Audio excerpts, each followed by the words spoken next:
دیتا ہے، اے ایمان والو انہیں اپنا دوست نہ بناؤ، اس لیے کہ یہودی اور عیسائی آپس میں ایک دوسرے کے دوست ہیں، اتنا بھی کافی تھا۔ لیکن اللہ تبارک و تعالی نے معیار ہی بدل دیا اور اتنا بڑا حکم ارشاد فرمایا۔ اس آیہ مقدسہ نے ہر چیز کو اپنے دامن میں سمیٹ کے رکھ دیا۔ یہودی اور عیسائی کو اپنا دوست نہ بناؤ، اس لیے کہ وہ آپس میں ایک دوسرے کے دوست ہیں، تو بات اتنی بھی کافی تھی۔ لیکن فرمایا اللہ تعالیٰ نے وَمَن يَتَوَلَّهُم مِّنكُمْ، جو تم میں سے انہیں اپنا دوست بنائے گا۔ تمہیں منع کر دیا ہے، ہم نے روک دیا ہے کہ دوست بنانا، اور اگر وَمَن يَتَوَلَّهُم مِّنكُمْ، جو تم میں سے، وَمَن يَتَوَلَّهُم مِّنكُمْ، جو بھی تم میں سے انہیں اپنا دوست بنائے گا فَإِنَّهُ مِنْهُمْ، تو وہ انہی میں سے ہے۔ تمہیں بتا دیا ہے کہ دوست یہودی اور عیسائی کو کبھی دوست بنانا، اور اگر بناؤ گے تو پھر تم، اور پھر جو قرآن مجید نے بات اس آیہ مقدسہ کو جو ختم فرمایا تو فرمایا ان اللہ لا یہدی القوم الظالمین، بے شک اللہ ظالموں کی قوم کو ہدایت نہیں دیتا۔ ظلم کرنے والوں کے نصیب میں ہدایت نہیں ہوتی،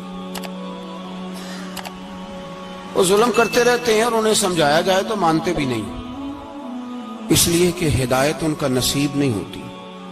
میرے بھائی، دنیا میں بد نصیب ہے وہ شخص جو غلطی کرتا ہے اور پھر مانتا بھی نہیں، اور دنیا میں کم ظرف ہیں وہ لوگ، کم ظرف جو اپنے ظالم ہونے کے باوجود ظلم پر وضاحتیں پیش کرتے ہیں، اپنی غلطیوں کا اعتراف کرنے کی بجائے ان پر دلیلیں دیتے ہیں، چھوٹے ظرف کے لوگ۔ اللہ تبارک و تعالیٰ نے فرمایا یہودی اور عیسائی کو کبھی دوست نہ بنانا۔ میرے بھائیوں، میرے بزرگوں، میرے دوستوں، ہمارا دین تعصب سے پاک ہے لیکن تسلب کا حامی ہے۔ تعصب کا مطلب یہ ہوتا ہے کہ کہنا مار دو دوسرے کو، برداشت ہی نہ کرو، اور تسلب کا مطلب یہ ہوتا ہے کہ اپنے دین میں پختہ ہو جاؤ، اپنے دین میں پکے ہو جاؤ۔ اب ہم نا ہر روز نماز کی نیت باندھتے ہیں، اللہ اکبر، سورۃ فاتحہ پڑھتے ہیں، اہدنا الصراط المستقیم صراط الذین انعمت علیہم، اتنی بھی بات بڑی تھی، کافی تھی۔ اے اللہ ہمیں صراط مستقیم پہ چلا اور ان لوگوں کے رستوں پہ چلانا جن پر تو نے انعام کیا، بڑی بات تھی، مثبت بات ہو گئی، منفی بات کی ضرورت نہ تھی۔ لیکن اللہ تبارک و تعالیٰ نے فرمایا کہ جہاں تم مجھ سے یہ دعا مانگو نا کہ صراط الذین انعمت علیہم، یا اللہ ان لوگوں کے رستوں پہ چلا جن پر تو نے انعام کیا، انبیاء، صلحاء، اتقیاء، صوفیاء، اولیاء، جہاں یہ دعا مانگنی ہے نا، ساتھ ایک اور بات بھی تم نے کرنی ہے، وہ کیا ہے؟ غیر المغضوب علیہم ولا الضالین، اے اللہ ان سے ہمیں بچا جن پر تیرا غضب ہوا، ان کے رستے پہ نہ چلانا جن پہ تیرا غضب ہوا اور جو گمراہ ہو گئے۔ اب دو باتیں سمجھ میں آئیں کہ مومن کو اپنے عقیدے سے پیار کرنا ہے اور کافر کے عقیدے سے اظہار بیزاری کرنا ہے، ان کے نظریے سے، ان کے عقیدے سے نفرت کرنی ہے۔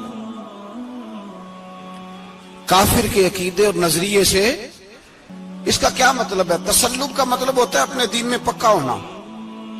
دو تین جملوں میں بات سمجھاتا ہوں، اگر آپ کی سمجھ میں آئی تو بڑا بہتر ہوگا۔ دو تین جملوں میں، تسلب، پکا ہونا، اس کا کیا مطلب ہے؟ اس کا مطلب یہ ہے کہ اپنی آنکھوں پر جو تم نے اینک لگانی ہے وہ دین کی اینک لگانی ہے، جو چیز بھی دیکھنی ہے وہ دین کی آنکھ سے دیکھنی ہے، جو کچھ بھی تم نے چاہنا ہے، بڑی بات کر رہا ہوں اگر آپ سمجھے تو، جو بھی تم نے دیکھنا ہے دین کی اینک سے دیکھنا ہے، جو تم نے چاہنا ہے وہ دین کے دل کے ساتھ چاہنا ہے، اور جو تم نے سوچنا ہے وہ دین کے دماغ کے ساتھ سوچنا ہے۔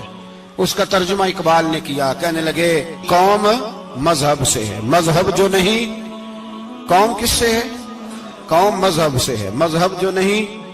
اور فاضل بریلوی کہتے ہیں دہن میں زبان تمہارے لیے اور بدن میں ہے جان تمہارے لیے، ہم آئے یہاں تمہارے لیے تو اٹھیں بھی وہاں تمہارے لیے۔ اپنی ہر چیز، ہر نقطہ نظر میں پہلے دین، اس کے بعد کوئی اور۔ کافر کے عقیدے سے ہمارے زمانے میں نا فلسفی، منطقی، ادیب، شاعر، ملنگ، تلنگ، یہ بڑی جماعتیں، کھچڑی ہے، کھچڑی۔ اب وہ کھچڑی ایک نیا درس دیتی ہے۔